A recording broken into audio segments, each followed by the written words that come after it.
சமயபுரம் கோவிலில் வந்து பார்த்தீங்கன்னா மணியமாக பணியாற்றிய ஒருவர் மீது வந்து அளவுக்கு மீறி சொத்து சேர்த்திருக்காரு, வருமானத்தை மீறி அதிகமாக சொத்து சேர்த்திருக்காருன்ட்டு லஞ்ச ஒழிப்புத்துறையில் வந்து பார்த்தீங்கன்னா ஒரு விசாரணை நடந்துட்டு இருக்குது.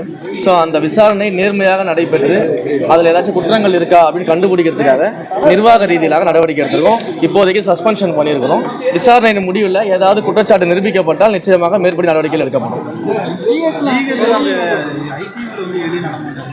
அதற்கான எல்லா ஆய்வுகளும் பண்ணிட்டு அந்த மாதிரி எங்கெங்கெல்லாம் வந்து இன்ஃப்ராஸ்ட்ரக்சரில் பிரச்சனைகள் இருக்கும் அந்த இன்ஃப்ராஸ்ட்ரக்சர் ப்ராப்ளம்ஸ் எல்லாத்தையும் சரி பண்ணுறதுக்கான வேலைகளில் ஈடுபட்டு இருக்கிறோம். அதே போல் ஸ்ரீரங்கத்துக்கு ஒரு புதிய ஜிஹெச்சை வந்து புதுசாக பில்ட் பண்ணுறதுக்கான பணிகளில் ஈடுபட்டுருக்கிறோம். அதற்கு வந்து அதே இடத்துல வந்து பில்ட் பண்ணலாமா இல்லை ஒரு புதிய இடத்துல வந்து ஜிஹெச் கொண்டு வரலாமான்றதை பற்றிலாம் நீங்கள் டிஸ்கஷன் பண்ணியிருக்கிறோம். ஸோ அதற்கான முடிவுகள்லாம் எடுக்கப்பட்டு வெளிப்படையாக உங்களுக்கு அறிவிக்கப்படும். இந்த மாதிரியான தரத்தில் கொண்டு வர போகிறீங்க? ஜிஹெச்னாலும் நல்ல தரத்தில் தான் சார் கொண்டு வரணும். 100% மக்கள் சிறப்பாக பயன்படுத்தக்கூடிய அளவுக்கு பல்லாண்டு காலம் நீடித்து நிலைத்து மக்களுக்கான எல்லா வகையான மருத்துவ வசதியும் கொடுக்கக்கூடிய அளவுக்கு அதை கொண்டு வரணும். அரசு மருத்துவமனை சரியான பராமரிப்பு அதுக்கு தான் சொல்லிட்டு இருக்கோம். அதுக்காக தான் இன்ஃப்ராஸ்ட்ரக்சர்ஸ் ஒர்க்ஸ் எல்லாம் ஸ்டார்ட் பண்ணிட்டு இருக்கிறோம். அதெல்லாம் பண்ணிட்டு இருக்கோம். இந்த பட்ஜெட்டில் தெரிஞ்சுக்க அறிவிப்புகள் அதை பற்றி தான் சார் டிஸ்கஸ்லாம் பண்ணியிருக்கோம். என்னென்ன பட்ஜெட்ஸில் கொண்டு வரணும், என்னென்ன ப்ராஜெக்ட்ஸ் கொண்டு வரணும், என்னென்ன முக்கியமான சிறப்பு அம்சங்கள் எல்லாம் கொண்டு வரணும், இன்னும் மக்களுக்கு தேவையான அடிப்படை வசதிகள் என்னெல்லாம் சரி செஞ்சு தரணும் அப்படின்றத பற்றிலாம் டிஸ்கஷன் பண்ணியிருக்கோம். ஸோ அந்த பட்ஜெட்டில் வந்து எதெல்லாம் பண்ண முடியுமோ முதல் கட்டமாக அதெல்லாம் கொண்டு வரணும். அதாவது எதை வச்சு அரசியல் பண்ணுறதுன்னு தெரியாமல் இதை வச்சு அரசியல் பண்ணிக்கிட்டு இருக்கிறாங்க. உண்மையிலேயே பழனியில் அப்படி ஒரு இடம் இருக்குது, அந்த இடம் 100 கோடி ரூபாய்க்கு வேல்யூ இருக்குன்றதே எனக்கு இந்த கேஸுக்கு அப்புறம் தான் தெரிய வந்த உடனே ஏப்ரல் வந்து நீங்கள் அந்த லேண்ட் ரிஜிஸ்ட்ரேஷனுக்கு முன்னாடி அந்த லேண்ட் ரிஜிஸ்ட்ரேஷன் ஜூலை 7ஆம் தேதி நடந்திருக்கு.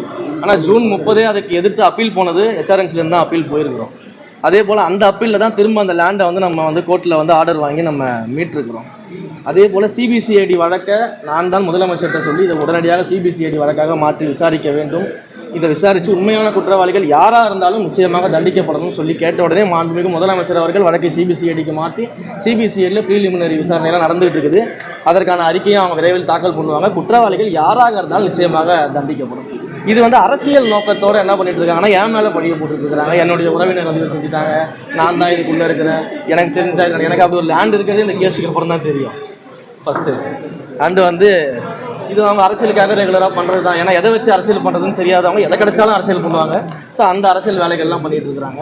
அதை தாண்டி இந்த மாதிரிலாம் அரசியல் பண்ணி மக்கள் மத்தியில் வந்து என் பேரை கெடுக்கணும், ஆட்சியோட பேரை கெடுக்கணும், முதலமைச்சர் பேரை கெடுக்கணும் அப்படின்லாம் நீங்கள் யோசிக்காமல் மக்களுக்கு நல்லது பண்ணணும்னு யோசிச்சிங்கன்னா மக்கள் உங்களை கொஞ்சமாக திரும்பி பார்ப்பாங்க. ஆதரவும் கொடுக்கல அப்படி மிக தெளிவாக மாண்புமிகு முதலமைச்சர் அவர்கள் இது தொடர்பாக தன்னுடைய இணையதளத்தில் பதிவிட்டுட்டாரு. அந்த போராட்டத்தில் இருக்கக்கூடிய மாணவர்களின் கோரிக்கைக்கு வந்து நாங்கள் நியாயமாக ஆதரவு தெரிவிக்கிறோம்னு சொல்லியிருக்காரு. அதே போல் ராகுல் காந்தி அவர்கள் மீது நடத்தப்பட்ட அந்த விஷயங்களுக்கு எல்லாமே மாண்புமிகு முதலமைச்சர்கள் வந்து அதற்கான நிலைப்பாட்டை அவர் சொல்லியிருக்கிறாரு. ஏற்கனவே நாங்கள் என்ன நிலைப்பாட்டில் இருக்கோம், இந்த நீட் தேர்வில் இந்த நீட் தேர்வை வந்து முற்றிலுமாக அகற்ற வேண்டும், அதற்கு கல்வியை மாநில பட்டியலில் கொண்டு வரணும், மாநில பட்டியலில் கொண்டு வரது தான் நிரந்தர தீர்வாக இருக்கும்னு அவர் சொல்லியிருக்கிறாரு. இது எல்லாமே நிலைப்பாட்டை மிக தெளிவாக நான் சொல்லியிருக்கிறோம். அதற்காக நம்ம முயற்சிகள் நிச்சயமாக ஈடுபடுவோம். அதில் எந்த விதமான மாற்று கருத்தும் கிடையாது. டெல்லியில் ஃபேர் நீட்டுக்காக போராடுறாங்க, இங்கே தமிழ்நாட்டில் நம்ம வந்து பேன் நீட்டு தான் போராடுறோம். அதுவும் இவங்க திமுக வந்து போராட்டத்தில் ஈடுபட்டிருக்காங்க. அதை எப்படி பார்க்க? அதுதான் நாங்கள் தெளிவாக சொல்லிட்டோமே, நாங்கள் எங்கள் நிலைப்பாட்டை தான் சொல்லிட்டோம். நீட்டை வந்து நீட் வந்து தேவை கிடையாது, நீட்டை வந்து அகற்றணும் அப்படின்னு சொல்லிட்டோம். அதற்கு கல்வியை மாநில பட்டியலுக்கு கொண்டு வர எங்கள் முதலமைச்சர் தெளிவான விஷயங்களை சொல்லிட்டார்.